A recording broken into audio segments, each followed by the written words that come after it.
Hello, Lyle. Hey, Mark, how's it going? Welcome, everybody, to Panfish Nation. I get so wound up in watching all the pictures of the fish in our intro. I was watching that intro and I'm thinking I need to push them fish out a little more. You know what I mean? Oh, damn, I was supposed to do something for the night show. I might try to still do it here in a little while. Oh, okay. We'll see how that works out, but it pertains to that subject. Okay. Hey, look at this. That Catfish and Crappie Bozo's been a member for 19 months. Holy Isn't that smokes. awesome? Thank He you said, so much. he says, go vote, folks. If you haven't voted yet, go out there and vote. 100%. Right. Tuesday's Exercise. the day, and you'll vote. We'll know next week when Showtime starts who our next president will be. No, we're gonna no, I think we got one more show before that. And it's gonna take them 3 weeks to we're not gonna get into it. We're gonna save that for our other channel, which we don't have. So Lyle, I put the bait tank away today. All right, how'd that go? It went all right. I scrubbed it all down, got it cleaned, cleaned out the filter box. I got a submersible filter in there. Took it all back over to storage, dropped off. I still had 10 bluegill in there. All alive and kicking. It's probably the best year for my bait tank as far as losing fish. I think I lost one all year. That was it. Man, that's pretty good. And I dumped them off at the pond I caught them at, which I was telling you before the show, I call that pond my large bait tank because keep all my bait in there. But awesome. I put them back, and so we're going to be using maybe some shad or some cut bait for catfishing, or some shrimp. I know it breaks your heart, but I buy that cheap, outdated stuff whenever Walmart has it. So I just got to remember not to mix that up when I'm making dinner. Grab the wrong bag out of the fridge. Okay. Anyways, what kind of weather you got your way, Lyle? It's been so windy, Mark. I tell you. I told you I got some new stuff I want to try as soon as the weather gets where it's been so windy. You couldn't cast anything. There's no way to use a fly rod, and I am not sure that you could throw spinner baits or jigs or anything else as windy as this. We've been having 10 to 40 mile an hour winds and higher gusts, and it just makes it impossible. I from the last week when I took the boat out, it's still hooked up out here in the yard. I never unhooked it, so the boat or the truck, neither one, has been moved. I've been working on the batteries, but I think the charger's bad. But I got to take it out to make sure that the batteries say they're charged up. They load test that they're charged up. But I need to take it out and just run the trolling motor and make sure that's okay. And then if that's the case, I'll have to get another battery charger. And if not, I'm tossing around the new battery type stuff. I'm looking at 1 battery, 24 volt. There you go. Get yourself a lithium. Save some weight on the front of that boat. Well, I'm right at 200 pounds with the 2 big batteries that I bought. I bought the 2 biggest Duracells that Sam Club had. They're 3 years old, and they're like 78 or 80 some pounds each. So close enough to 100 a piece for me. And they sit right underneath the console, right in front of me. And you put my big butt on there, and the boat kind of lifts a little bit to the left. So I'm thinking get 124 volt, take them out of that side, same amount of room on the other side. Just slip that in there. It'll be no weight extra on my side, plus the weight of the battery on the other side. That should stop.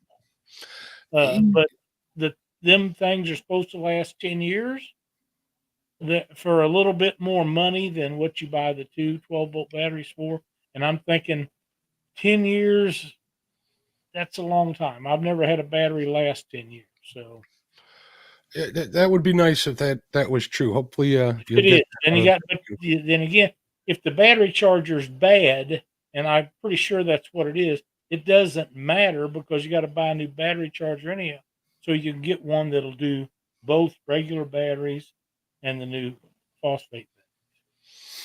You had mentioned a boat leaning. I remember my old boat. I had everything balanced out in there except my fat butt. It sat on the side. So I kind of went down the river a little bit like this. It was always pulling to the one side when I was underway. So I understand. That's what I'm running into now. Wait, let's see what Jody has to say here. He says, "Hello, Lyle, and who is that other guy? I can't quite remember his name. Oh yeah, oh yeah. Jody. Lucky you said my name finally, because I was just getting ready to get the band hammer out on you, Jody. What do you say we say hello to the nice people in chat, Lyle? Let's do that. All right.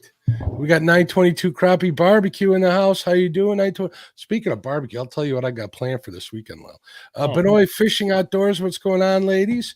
Crappie Day Darren, Crappie Day Darren. What's going on, my friend? He's a channel supporter. Thank you very much. There's David Smith, Greg Burgess, JG Hill Studio. Hopefully, JG, hopefully you're feeling good. You're getting better every day. Mark Barnum in the house.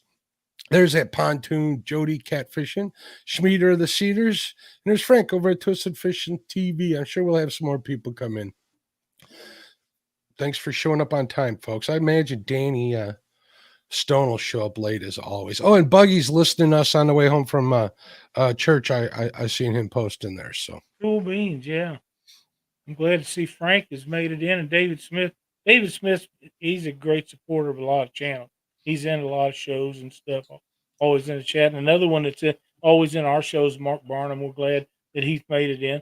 And JG, I hope he's doing better. I know he wasn't feeling too well here a while back. I hope that's all straightened out. And we can't forget, who was it? We can't forget Frank from Twisted Fishing TV. He's been a supporter since like day one. A long time. I knew Frank from before there was a Panfish Nation. And I know I saw a post on Facebook. What was it? Maybe last week. Forgive me if I'm wrong, Frank. He actually designed a lot of logos for a lot of people, and one of them was for SmackDown Catfish Rod Holder. So way to go, Frank. It's a cool looking logo. You do good work. He has done a lot of logos for a lot of people over the years, and he does tattoo work. So I think that's where his background for that come in. And he can say I'm wrong about that, but I believe that's how his knowledge for making designs come from that industry. But he just does really cool work, and if anybody needs anything, they can always message him. I think he still does it. There for a while, he was doing a lot. Frank's in northern Indiana, if I'm not mistaken, or He's near in Indiana. Yep. He said yes, sir. He sure is. I thought he did. Like I say, it's real clean. Great graphic work, and like I say, I've known him a long time. As far as I can tell, he's pretty easy to get along with. He put up with me this long. You're not too hard to put up with, Lyle. It's all them other guys that hang around us that are hard to put up with. You know who I'm talking about. I do. As a matter of fact, I'll name one of them right there. There's Aaron. What's going on, Aaron? How you doing? Up in the air, Aaron? Outdoors?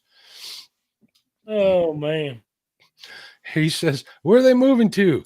They need help. I can rent a box truck. Nice. There's LG Bass. What's going on, LG? There's Slick. How you doing, Slick? Glad to see him in here. I hope I've seen pictures, and if you follow Slick at all, he has videos that he's posted of his lake that he fishes, and they drained the lake. Ooh, boy. And I mean drained it. This baby ain't got no water in nowhere. And he's been around in his vehicle and showed pictures of the lake from different areas around the lake. And I don't know if it was working on the dam or whatever it was they was trying to do, but that's going to take a long time for that to build back up. But he was in one of his videos, he was down there picking up stuff around his dock that they'd lost over the years, or other people had, I've been kind of following him doing that, but I feel bad for him because he has to go somewhere else to fish now, where normally he would just go down there and jump in his boat and take off. So it looks to me like it'd be a tough situation to deal with. When you're used to walking out your back door and hopping in a boat and going, that'd be kind of. I guess in the long run, that's what you got to do. If they're having problems with something, they need to get it fixed. So That's what they're doing. On our little local community lake that I used to fish all the time in my other boat, this boat's too big to get on the ramp over here. They drain it down every fall. And so the Army Corps engineers can check the dam, because it's a dammed off creek is what it is. Mm-hmm. They do that, and then the people get to take care of their docks and get all this stuff out. I wish I could get out on there when it's that low, because I'm thinking it'd be pretty easy to find a fish. So yeah, heck yeah. it'd be really easy to find a fish. Slick's got a question for us. Lily says, "What is your favorite color combo hair jig for cold weather?" Black and green, mine. Slick, I do anything that resembles shad. I'm a go natural color for the most part. If I'm fishing a little deeper, I'll use pink, because pink looks like gray, when it's 5 feet or deeper, stuff like that. I actually have a printout I did a while back, a color one of what the different colors look like underwater, and I kind of use that when I can. But right now, like the topic of the show says, the fall move, which is basically the turnover of the lakes, Lyle.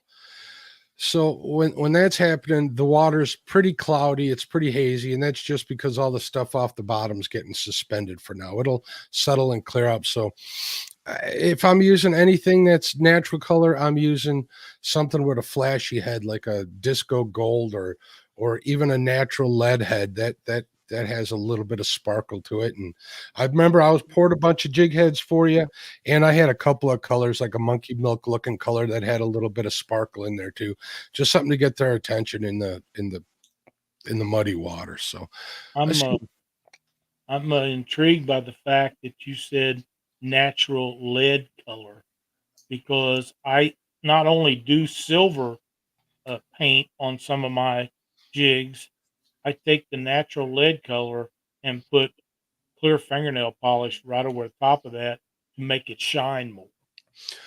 It gives it a little bit of a holographic kind of look to it. So, So we're on the same page with some of that. But I do like my black and green when it's tough conditions, and it's anything natural looking, really. Brown's another good color, but I don't want the whole thing brown. that as far as panfish goes, copper has been a good color for me in a lead head. Yep. Obviously, that disco gold that I like a lot, and the natural lead type colors. I Yep. got a color that supposedly resembles monkey milk, which is almost translucent with like some blue and silver flake in it, which I kind of like. Whether it makes that big a difference, I don't know, but they're definitely my confidence colors for sure. Heck yeah. You know, you and I and Betty and some others was in a group chat one night. It's been a couple years ago now, Mark. And she wanted a jig that was like Fire Tiger. And at the time, I didn't know what she was talking about. And she described it, and I built it while we was talking. And to be quite honest, since that day, I've probably caught more on that jig than anything else. And when I'm having a tough day and I can't really get them to go, I can put one of them on and usually make it happen. Yeah, the Fire Tiger is the generic name for a perch pattern for the most part, if I'm not mistaken. Right. And if you got perch or anything that even resembles perch in your water, you can't go wrong with a Fire Tiger. Well, I still build them just like I did that night. I've changed a couple little things, not much. They're basically just like the ones that I sent to Betty, and she had success with them, and I have a lot of success with them on these small creeks and rivers. I really do. They really like that, and I think it catches the sunlight real well. Agreed. There's Ryan over at Setting Hooks and Crossing Eyes. What's going on, Ryan? Butterflies and Sunshine has joined us. What's going on, dear? How you doing? I think I said hello to Tom over at LG Bass. How you doing, Tom? Mm-hmm. There's our buddy Parker Pursuits. How you doing, Jerry? Good to see all of them in here tonight. Frank says pink, orange, and Fire Tiger. I'm guessing those are his choices or colors of choice. Like.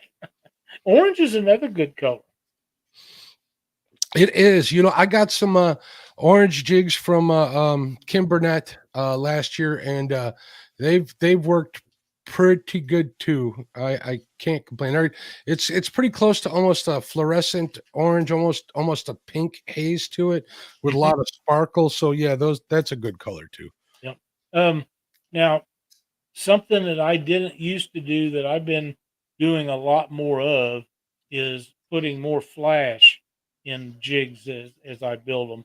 I never thought that it made that much difference, but I have been comparing jigs that we tie to ones with and without flash. And Mhm. it seems to me like you get more strikes on the ones with flash. And I've started running the flash. It comes in strips, and run it out past the tail about a quarter to 3/8 of an inch, because that's nothing restricts it from being hitting the sunlight in it. Mhm. And, I Yeah, think it helps. yeah, that anything to get their attention for the most part. Jerry That's right. says black and chartreuse, white and chartreuse with orange leadhead are his top choices.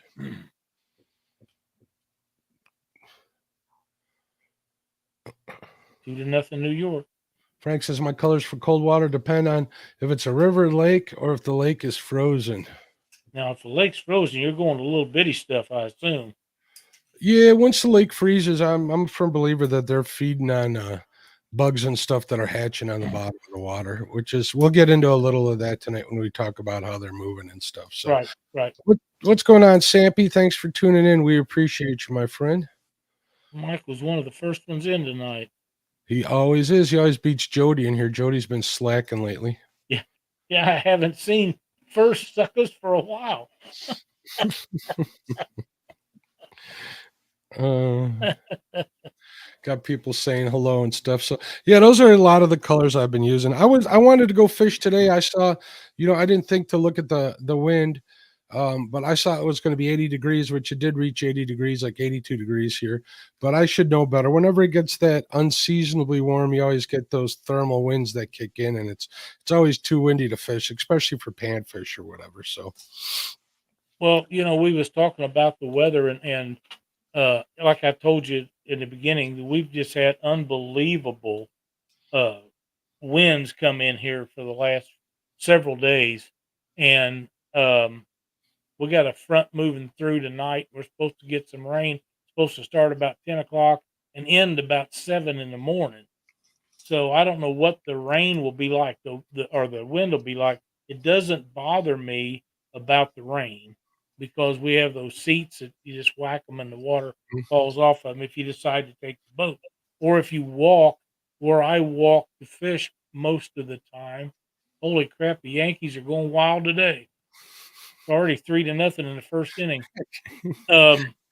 Anyhow, you walk out there and it's mostly rock. So that's not going to make it. Sorry, I can't. Uh, you're going to make it to where the rain doesn't bother you, but the wind still bothers you. So I really got to be careful with that. But I need to get out. I've got these. I told you I've got these crawfish plastics, and mhm. I am really excited about trying these babies out. And they should work up until the time the water gets really cold, and most of the crawfish will be gone under rocks and not to be seen till spring. Well, I have that window of opportunity between now and then to try those out, and I think probably a month is what I'm looking at, and I've got 2 or 3 different ones, and some of them are real small, and some are a little bigger, but I would like to try them out to see if they actually work. You just gonna rig them up on like a Carolina rig or something like that? Yeah, I think so. I'll Yeah, put them on a jig. there you go. That'd be a good deal. Jerry says never too windy to fish off the bank. Yeah, it is, Jerry. When you're fishing with 4-pound test Yeah, and you got a wind coming across and you got a bow in your line that's 30 feet to the side of you, that's too windy.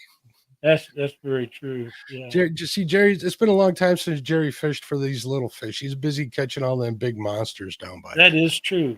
He's That using is true. 20-ounce leads and stuff. So To tell you the truth, and he may see difference on his view count, but I miss his walking through the creek videos that he put out. They was done really well, and he caught a lot of fish. So I wish I was able to do the walking he does because He's like a billy goat, I think. It's because he climbs them scaffolds for a living. He's used to it. Yeah, he can do all that he wants. Me, I'm a desk jockey. I'm That's right. not that good. Jerry, when you're at 922 Crappie Barbecue says, Jerry, when you are 130 pounds, I beg to differ. There he is. I told you he'd be here, Lyle. Danny Stone. Did someone say crayfish? You have my attention, sir. Oh, man. Slick says, my biggest fish came off orange and chartreuse in a local tournament. Our lakes don't freeze down here. That's right. He's in Texas. I'm not mistaken. He's way down south. So that's cool. If yours don't, I don't have that luxury a lot of times. Let's see if I find something here. Jerry Parker says those lead weighted corks are game changers during the windy days. Oh, I bet so. Yeah, I use the weighted floats pretty much all the time. I try not to use a split shot on my line if I don't have to, because I like to slow down the rate of the fall, because I get most of my hits in these ponds and stuff out here on the fall, so that kind of helps. So any weight I can to get it out past the weeds usually helps. But they're good stuff. Those Thill ones I use are a fortune, Lyle. They're like $3 a piece for this little 5/8. Pretty good quality. 5/8 inch bobbers are ridiculous. That's okay. I went on my cheap old man rant. Thanks, Obama. Oh, did I say that?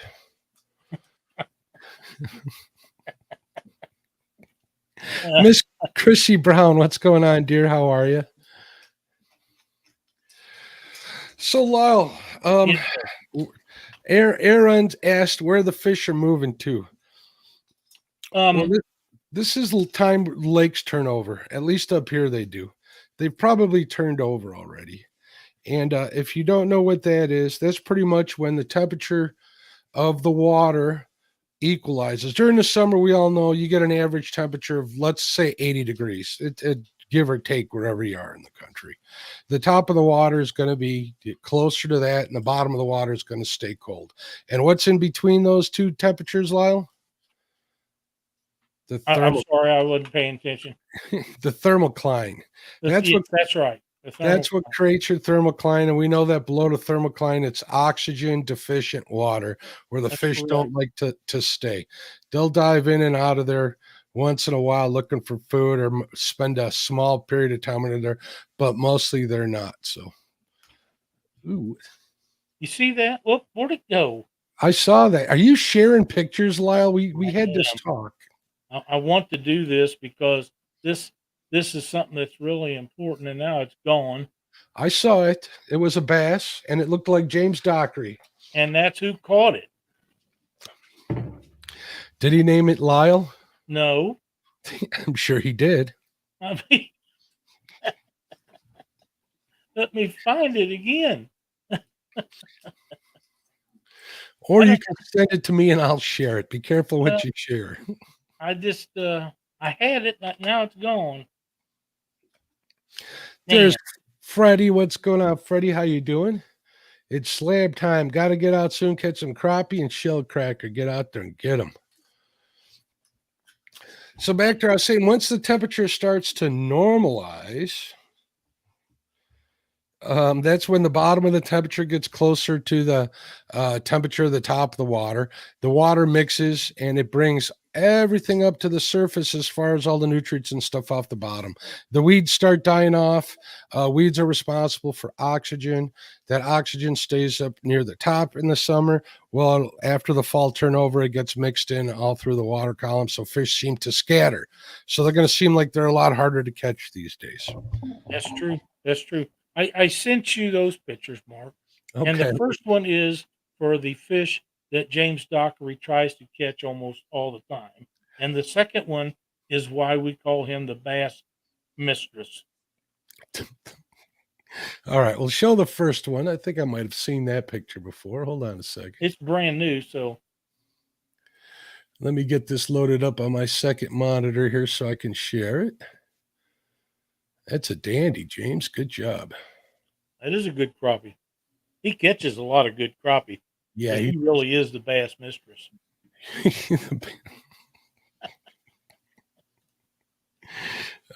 Share screen. We'll figure this out. Forgive me, folks. This is my first time. That's right, David Smith. All right, there's one of the big ones that James Look that crappie's almost as big as he is. Well, I didn't want to say anything, so Yeah, I don't mind.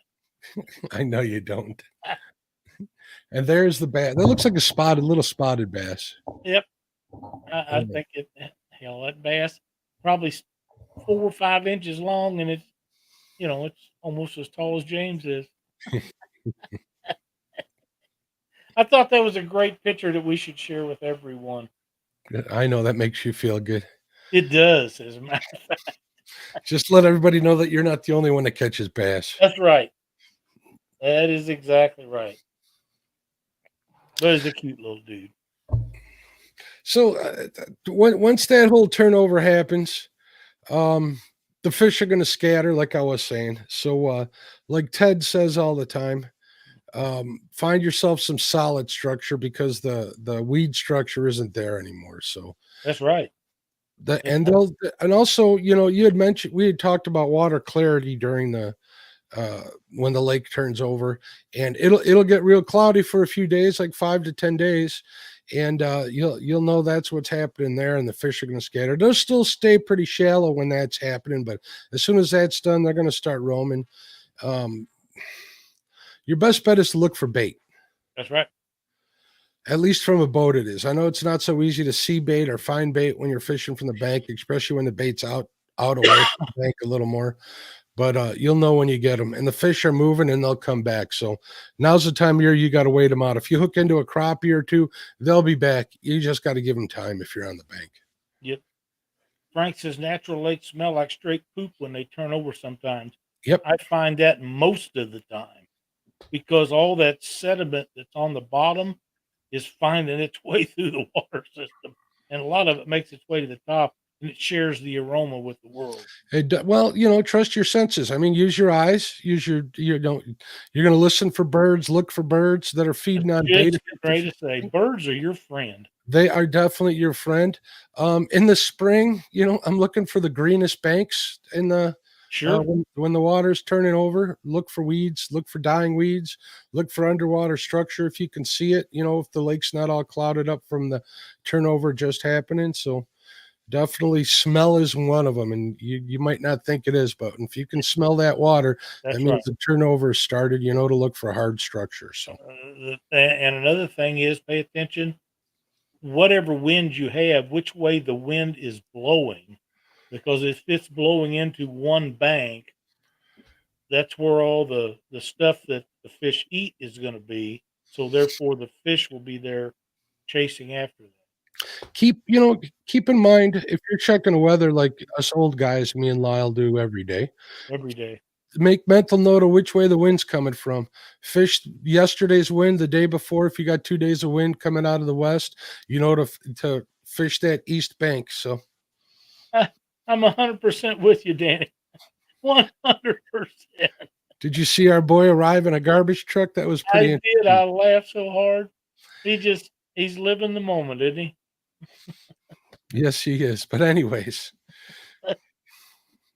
fish that wind-blown banks. I mean, I got live scope in my boat, and fish in the wind has done me better than live scope, to be honest. So I was getting ready to say, I don't have live scope, but I've got side scan and down imaging and all the other stuff. You got 360 too. I got 360, and to be quite honest, the tried and true stuff that you've been doing your entire life is where you start, and you fine tune it with the rest of this stuff.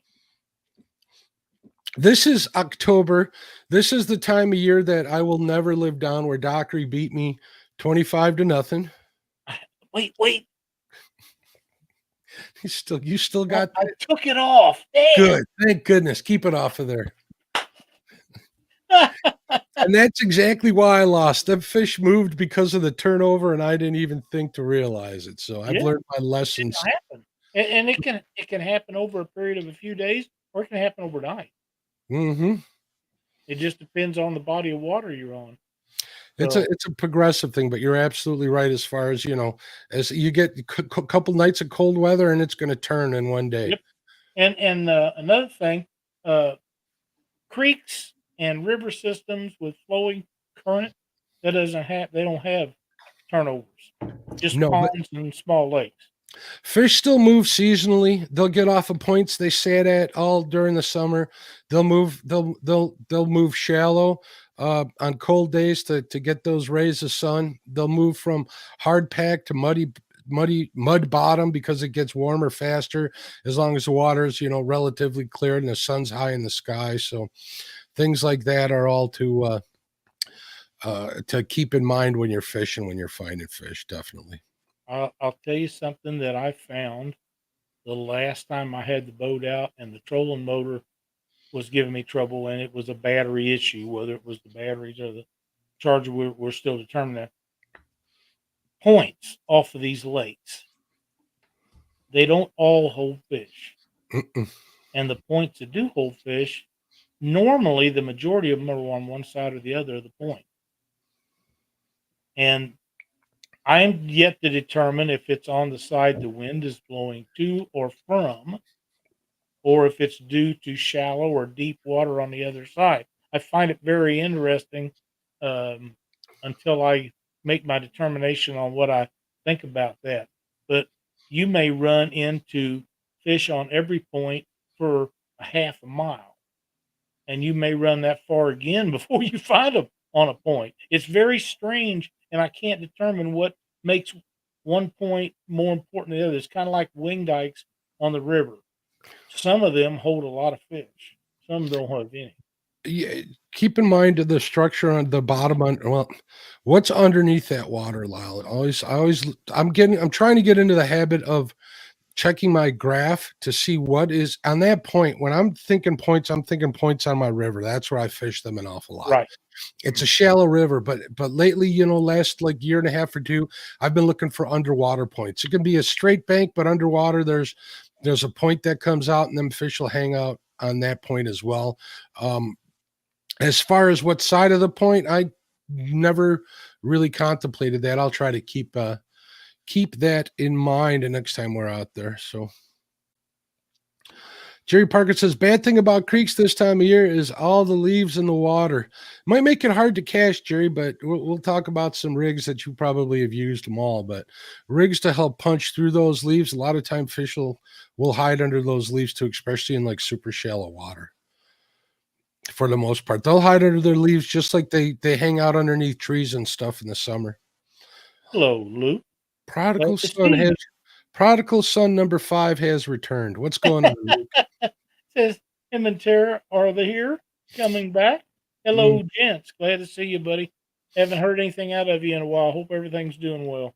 I seen pictures of his dog on Facebook. That pup's getting awfully big. Good looking dog. He is getting big, and I know he just thinks the world of that dog. And believe me, I am a firm believer in having a good quality dog with you. There's no doubt they are a man's best friend. I got one snoring behind me now. Look at this. Yeah.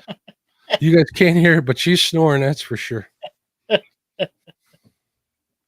So, Lyle, what kind of rigs you like using? Because I'm usually fishing in deeper water. They're coming off the banks here in the ponds that I fish. As far as for the panfish I do fish for in those ponds, and I kind of have had to change my rigs up. What do you like using this time of year?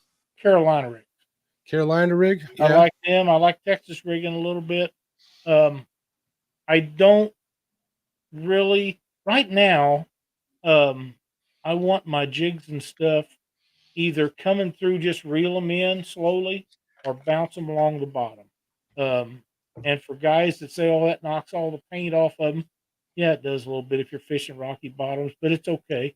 If that's where the fish are feeding, that's where you need to be with them. And that's the only way that I know how to determine that is the starting position. And what I do is I start bringing them on the bottom, and then I start either speeding them up or taking a different jig and raising them up where they're off the bottom a little bit and find out where in the water column they're feeding. And that's how I determine where I want to fish.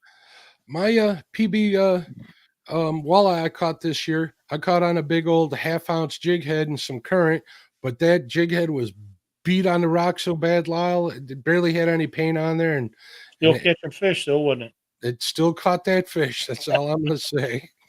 it? Danny Stone says, looking for someone to teach me about walleye fishing. Parker's secretary keeps putting me on hold for hours. Danny, just keep calling. I'm not going to say it. I could go so many places with that comment, but we're not going to I'm go hoping there. Danny gets the feeling better. I know I've watched a couple of his lives here lately, and you can tell his heart's in it, but his body just ain't up to it. And it's hard on you when you want to go that bad and you don't feel like it. You know what I've been using, and I haven't gotten any monsters. I've been getting a lot of unders. Last 2 times I've been out for walleye has been blade baits. They work pretty good. I've been meaning to tie on and a blade bait when you're fishing those. You're fishing them on the bottom. I'm sure if you got a small one too, they've caught panfish on them too. I'll yo-yo them, they call it, off the bottom, where you get it to sink all the way on the bottom. Rip it a couple of times, see if that works. If not, slow how fast you're taking them up or pulling it up off the bottom and letting them fall. In my experience, some fish like to nail them to the ground. So that's what I caught that flathead on, a big old half-ounce. Was it a half-ounce? It might have been a 3/8 ounce blade bait. That seemed to work. Jerk baits seem to work in our river too. Pretty much it's, 2 rips and a pause, and they seem to like to hit it on that pause. If you can figure out where the fish are and get it to stop right over their head, they can't resist that. I imagine panfish would be the same way if you get some of those smaller. I have to think so. Yeah, the husky jerks from Rapala are I got a whole bunch of them. They seem to work pretty good. So here's a great question. Mark Slick says, what do you guys consider deep water? And there's going to be a big difference here. I think an 8-foot hole over on my river is considered deep water, Lyle, on the river, which I fish most of the time. Yeah, right. Out on the chain, there's a couple of spots I know that are like 30 feet deep, but I don't get out there too much. And there usually isn't any fish out that deep when I'm out there fishing. So right. And Lake Ozark and Truman both has some gigantic deep holes down by the dams. I rarely ever go down to fish them spots. There's never anything in them. I see guys fishing them all the time. Maybe they catch a fish down there and I don't ever see it, but there's got to be some fish there. But we have everything here, Slick, from 0 to 50, 60 feet. Most of the stuff that I'm dealing with are anywhere from 10 to 30 or 40 feet. But I do most of the bait fishing or pan fishing stuff in shallower waters than that, and 4, 5, 6, 8, 10 feet in these shallow rivers and creeks that I fish. And of course, ponds are controlled by whatever the depth is when they're built. So usually if I'm in that deep of water, I'm chasing them this time of year when they're at least crappie or like the white bass. Last time I was fishing a big basin, and they were doing exactly like I said. They were chasing bait, so look for the bait. But the problem is, I'd get anchor locked and I'd be near them for like a whole, not even joking, 10 minutes or so, and they'd be gone. I can see them swim away, and you'd have to chase them. But they would come back. They seem to swim in that same pattern, depending on the size of the water and how far the bait are going to go. One of the good things about like live scope is you can see them huge clouds of bait. I've come in times where I've seen them out on Lake Marie here on the chain in about 25 feet of water. And I think I sent you that picture last year. The cloud of bait was literally like, I don't know, 50 feet around. It was huge. mm-hmm. And I was getting on the white bass by just throwing a little natural colored shad plastic jig on a 1/4 ounce jig head and just let it fall right through the bait. As soon as that bait would make it down past that bait ball, the fish that were underneath there thought it was a dead one and it was dying. They would hit that sucker right there. Yep. Say what you want about live scope, but I would never know that happens without it. So that was a learning experience. Oh, I'm sure that's right. Yeah. I'm sure that's right. And I'm starting to like white bass. They're fun to catch. They don't taste very good, but they're fun. They're not the best eating fish. They are edible, but they're not. They're better than drum, but but they are fun to catch. And yellow bass, I think, by harder than that yet. But they don't taste even worse. So we're plagued with horrible, yellow bass here, and they're all small. They're all like 8 inches max. So Yeah, if you're going to eat a bass, you might as well eat a largemouth or small. yeah, 100%. Hey, there's 205 Wild Action channel supporter. Welcome. Thanks for coming Thank in. you so much. Frank over at Twisted Fishing TV says, we look for mid-depth bowls in our lakes for cold water panfish, except for perch. We hit the basin. I usually fish around 30 feet of water. Perch are now's the time of year to start going after perch. Up in Lake Mendota, they chase perch all fall and winter long in about 70 to 80 feet of water. Really? Yeah, the problem with that is once they get them to the surface, they're pretty much done. They're not alive. Yeah, you got to harvest them.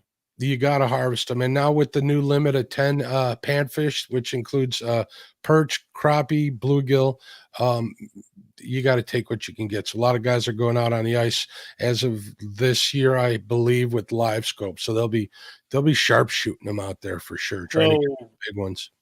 I didn't know about that rule change. Yep, it just happened this year. They're proud of you. They're proud of them bluegills on that lake, and I can't say I blame them. No, they're great. They're great size, and they're fun to catch. They're like this. They're crazy. So is that 10 of each species? No, in combination. Really? Yep. Man. So we'll see how long that lasts. You can catch them.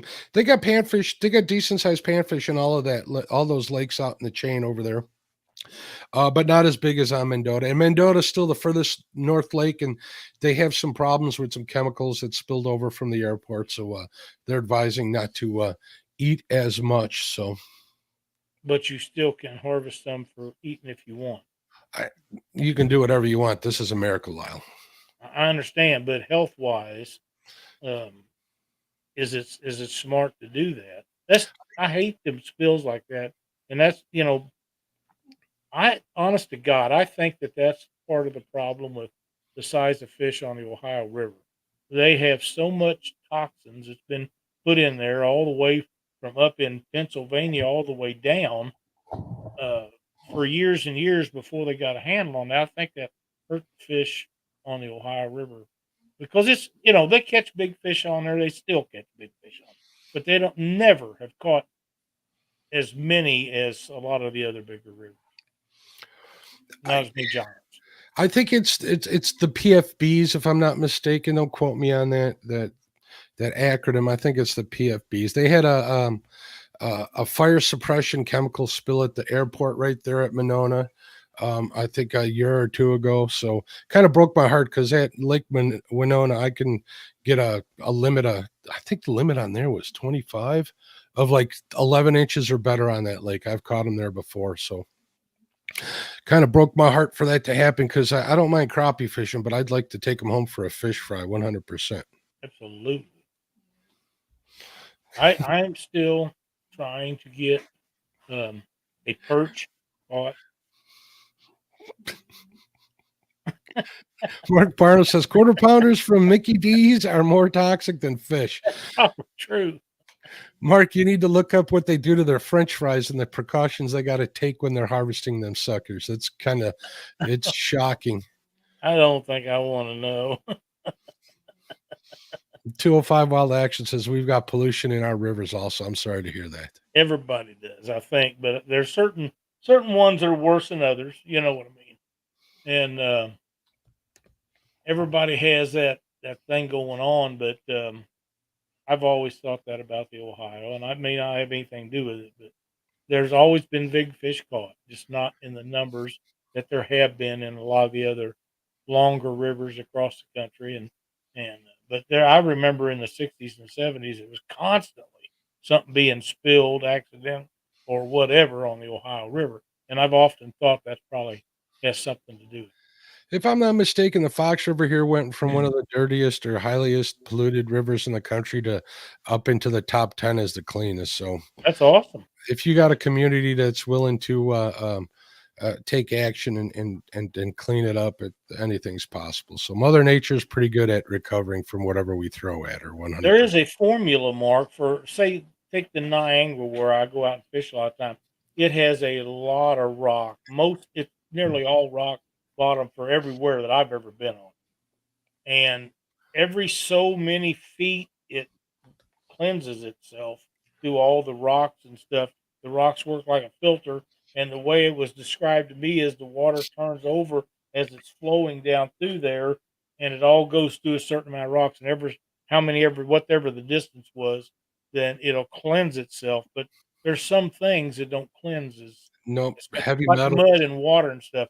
Here's a prime example of that. Years ago, when Steve Douglas was first getting started, he had a filter that he was selling people to put in their live wells. And basically what it was a pool filter, and you could put a filter in it or something else. Well, I ended up with one from another guy that wanted some stuff I had, and I got this thing and hooked it up, and I would get rocks that you put in the bottom of aquarium, little pebbles, little black ones or blue ones or whatever, multicolored, and I would put that in instead of a filter. And we've been on the Mississippi River when I had that in hooked up in the live well, and in 30 minutes that muddy water would be clear. Absolutely clear, unbelievable how well it worked. And about every third or fourth trip, I'd unscrew that, pull them out, hose them down with a water hose, scoop them back up and put them back in there, and it was good to go. Now I haven't used that filter. I still have it. I haven't used it for the last several boats I had, but we had it on a live well when we was down in where was it? Down where Danny's at, or the um, southeast Missouri. We was down there and we caught a bunch of flatheads, and I lost an anchor that day. The current was really jumping. It was flooded real bad, and we put them flatheads in that tank, and you couldn't see the bottom of it. You couldn't see the fish in it. Caught the next one, and it was crystal clear nearly. Nice. So that formula that whoever this was that told me years ago must be pretty accurate, because, like I say, with that pump, just there's like a 500 gallon per hour pump pumping water through them rocks and right back to the live well, kept the water moving and it cleaned it, and I was impressed. A lot of times, if you got rocks in a filter, that'll polish the water too. It'll make it even clearer. It'll make it look real nice. So I know And that, especially like this time of year, if I'm out on the chain of lakes, that I'll fill my live well up to dump whatever fish I'm keeping in there. It'll be pretty darn muddy, to be honest. So mm-hmm. especially like I said, during this time of the turnover and the water is kind of hazy, so it gets pretty bad. So Greg Burgess says we are the dumping ground of the country, but the swamps clean it up. We can eat anything we catch. That's awesome, man. That's great. If it works that well for you, again, that impresses me that it cleans itself up like it does. It's kind of like Mother Nature's a self healer, and but some of the stuff that are man made, I'm not sure. yeah, the stuff you can't see is usually the stuff you got to worry about. I really little fig Newtons of my imagination when people tell me something how the water cleanses itself, and I forgot what it wasn't that long of area that it took to go tumbling through them rocks that it cleaned itself up. It was feet, not miles. So Mhm. I was pretty impressed with that.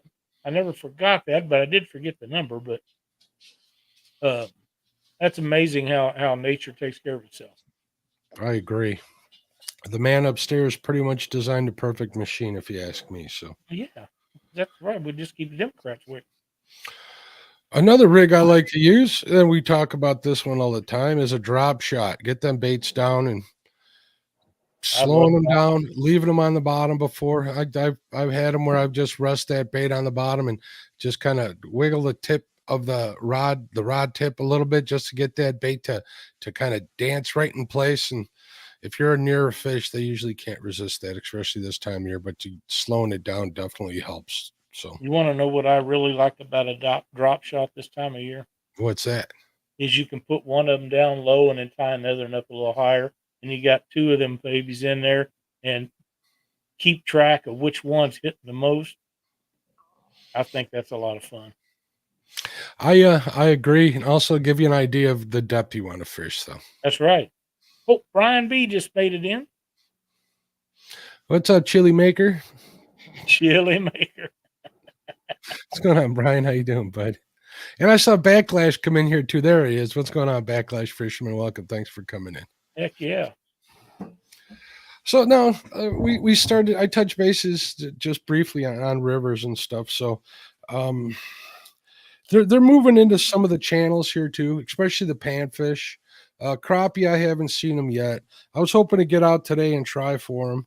Maybe go after some channel cats too during the day, but I wasn't able to do that.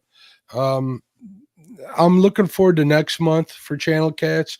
November's a good month, especially if it gets really cold towards the end of the month in the 30s. That's when I'm fishing them shallows right adjacent to a point, with a point upstream from them. Those do the best for me because they create a little eddy and a current seam, and they'll stay inside that seam. So the weeds are dead in those shallows by then. So it's pretty good. One thing I did notice this year, that one of my hot spots, I rolled over it, and I think that high water that we had here in the spring washed it out, because it went from 2 feet deep to like 4.5, 5 feet deep in that one area. Wow. Which I was kind of surprised. But rivers are always changing every year. So Greg Burgess says our waters are tested regularly. Greg, where are you at exactly? I've forgotten. I thought I knew, but I can't remember. I think that testing of waters is a good thing, and I'd like to see more of it done.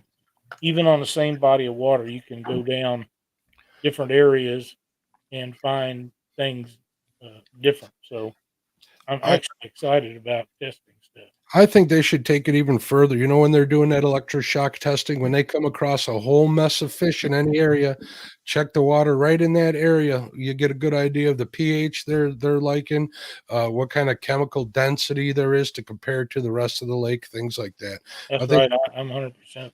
If they provided information like that, it would definitely be helpful, 100%. So who knows? They might even do that. That might not be information that's available on their websites and such. So it's possible, but that's information that they can share. I know if the Missouri Department of Conservation was doing those kind of tests, I would have to think if you knew where to look for it, it would be available to you. That's one of the problems, and they have a lady that works in the office that whenever I can't find anything, I send her a message. Right now I can't think of her name, but she will point me in the right direction, and you can find out any information from them that you want. She'll tell you just exactly where to go and get it. So I went up to Wisconsin this weekend. Lyle helped buddy move his son in. That took a whole hour and a half to do. It was just some big piece.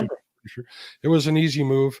And we headed a little further north after we were done there. Sheila came with, and so did our other friend's wife, the son's mother, obviously. And we went up by, I think it was called Silver Springs Lake up near there. Some friends of ours, they got 20 acres of land up there, saw a ton of deer. We saw 30 does running around there. They offered me to hunt there, so we'll see if that happens. Non-resident tags are crazy in Wisconsin. They are everywhere. But they're like $200 they want for up there. I don't know if it's all right. For me. We'll see.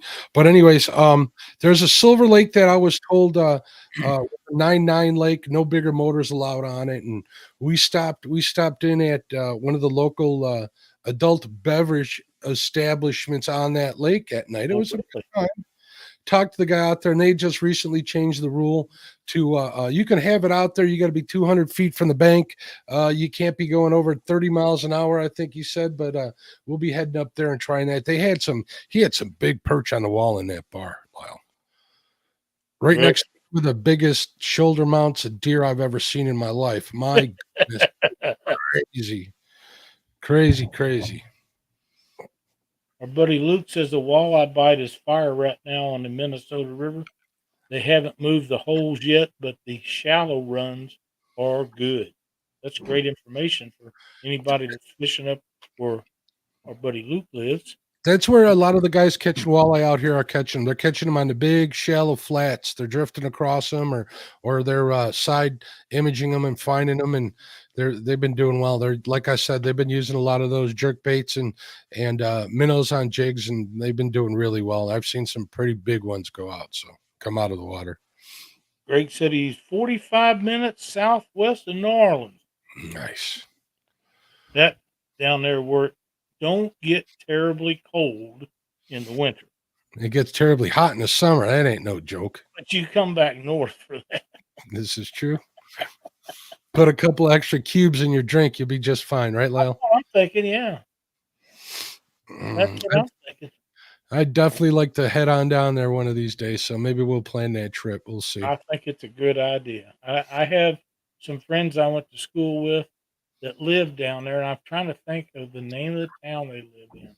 They're not terribly far from New Orleans, I don't think. Sisters. One of them's older than me, and the other the same age I am. But I can't think of the name of the town. I should, but I can't. I don't talk to them very much. You know, you don't stay in touch with them like you used to, and but they grew up down there.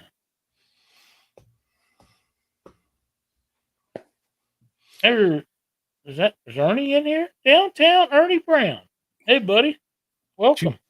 Did you finish that deer condo you've been working on? I'm telling you. And how many inches is the TV you're putting in there, Ernie? You'll have to have a computer set up and everything. He's probably watching us inside that deer blind of his on his 70-inch TV. I got to tell you, I've seen some picture of the deer that's out there where he put that. They'll work. They will work. He says it's about done. Nice. So what is everybody paying for tags where you're at? I'm curious. I've never had the opportunity to deer hunt. It's $200 great for around $20, I think. Jerry, isn't that right? Jerry, I know in Illinois for a resident it's like $18. Yeah, that's what I mean. $18, $20, something like that for resident deer tags. They're a lot higher for non-residents. 8 by 12, that's perfect. Like being in a pen, isn't it? This room isn't 8 by 12 I'm in right now. I believe. That's where Chrissy's going to put him. And he screws up and gives her a bunch of crap. Hey, there's Dan Thompson, channel member. What's going on? Dan says free for a landowner. Nice. Yeah, you got to have 5 acres or more, I think. Isn't that right? That could be. Maybe I need to look into that. Maybe I can get a landowner tag since they own that land up there. So they might be able to get one and give it to you. I don't know how it works in that state, but $300. Holy crap. Wow. My problem is I can't get my wife to eat venison, so that might be an issue, but I'll eat it. I'll make it all into jerky if I have to, Lyle. Summer sausage too. You know, I had bought some summer sausage last year that was a little on the tough side, right? Mm-hmm. So my sister Betty Jean said, throw it in a meat grinder, mix it up with some cream cheese and make a dip out of it. That was like one of the best dips I've ever had in my life. No kidding. Oh, yeah. Good stuff. Sounds good. I know she's watching, so thanks, sis, for the idea. It was a brilliant one. That's a great idea, yeah. I love deer summer sausage if it's made by somebody that knows how to do it. If they get it too dry, it's not very good. But that's the thing about venison. It is very lean, and you have to mix it with something. And to my knowledge, the best thing you can mix it with is pork, because it's not that lean as a general rule. You know what I found out today, and you guys can thank me later, is that Costco, if you call them up ahead of time and tell them you want some beef fat, they'll give you all the beef fat you want for free. A lot of these places, if you have a hometown butcher, though, they have lots of that laying around. They'll give it to you, pork and beef both, a lot of times. And I like cooking in tallow, so I might have to figure something out. There you go. Greg Burgess says he can fish for catfish and redfish at the same time. Now that's something right there. Ernie says, I figure maybe a vet want to come hunt and we can get a chair in there. There you go. Perfect. There you go. Danny says, I used to hunt big bucks with it being just me and Stacia. Now I go for the small does. It's all the meal we need. Yep.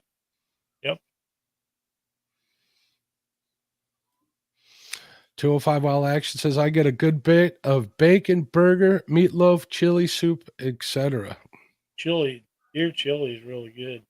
Brian knows all about chili. He keeps sending me chili pictures. Add some fat to it. That's right, Lyle. That's it. You're correct, man. Oh, so the crappie barbecue is in here. I think I'm gonna. All right, I've always wanted to make a smoked bologna. Yeah. A big old slab, a big old hunk of bologna, and you throw it on a smoker, you season it and all of that.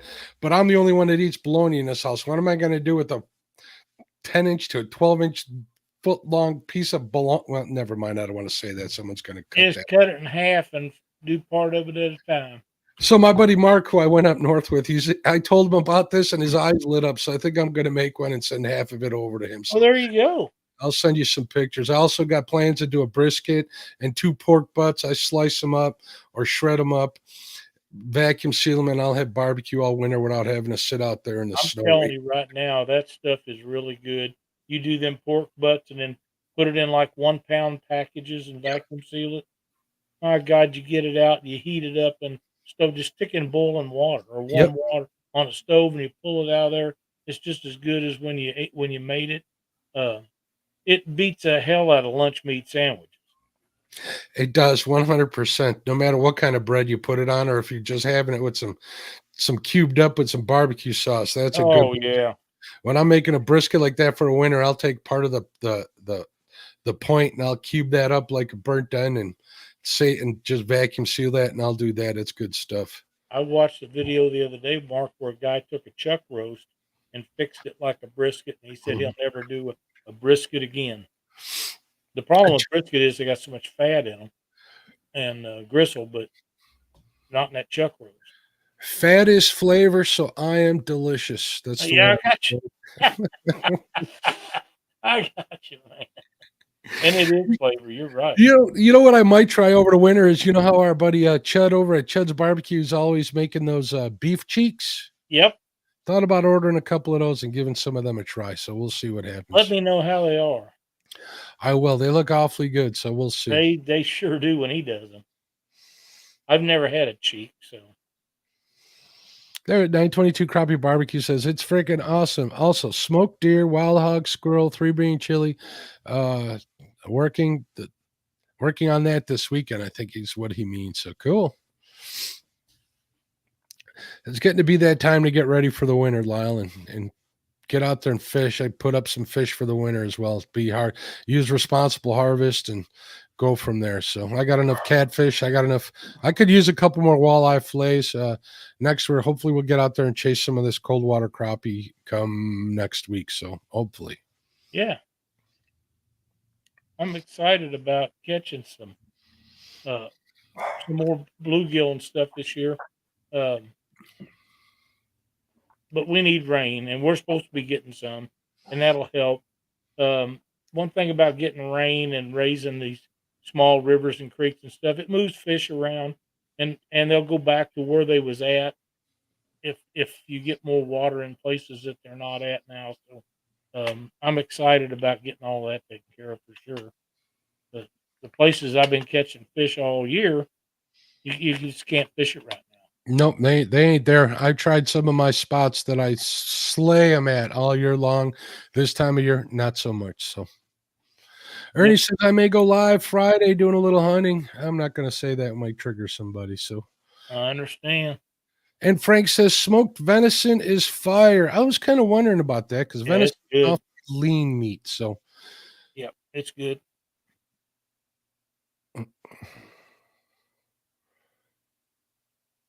Oh, Dan Thompson says, Mark, if you want a deer, I'm sure we can set one aside for you. I might be I still have your email, Dan. That'd be cool to get down there and meet you. That'd be kind of nice to do. We'll have to see what kind of plans we got with the wife. But yeah, Thanksgiving's a busy time. So I actually thought about we'll see what happens. We'll see if I can get away. It's getting close to holiday season.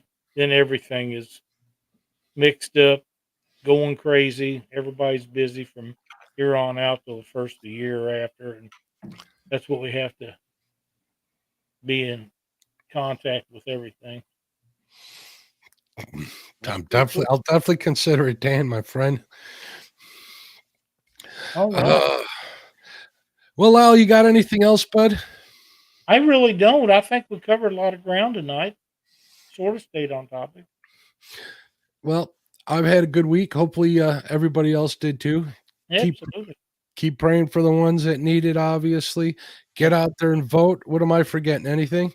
Oh, happy birthday, belated birthday this week. Last week I wished you an early birthday, so now a belated one. Yeah, thank you so much. Appreciate that. Joe Buck, a member for 23 months. Thank you, sir. We appreciate it more than you know. Yeah, it was a good day. Everything went fine. I went fishing the day before. That's when I determined I had trolling motor problems. But that's okay. You got to find out. You don't. I'd rather find out now than when it's ass raping cold and I'm out there trying to do it. It's been a while. It's been a whole year since you used that term, Lyle. When it's that cold, buddy, you better be staying home most of the time. All right, so we got Catfish Weekly on. We got Chad tomorrow. We got Catfish over on Fields of Water. We got Catfish Weekly on Monday. Obviously, come on back here next Wednesday. The usual suspects over the weekend. You got Freddie and Jody on Friday. Make sure you check all of them out. I have one comment that I've been saving here to close the show out. You ready, Lyle? You want to read this one for me? Sure. Don't use all your ammo on deer. You might need it for extra things. That is so very true. Get out and vote, folks. Have a good night. Go vote. Doesn't matter if it's for the people we choose or not. Just do your duty and make it happen. Thanks, everybody, for watching. See you next week. God bless you. Bye.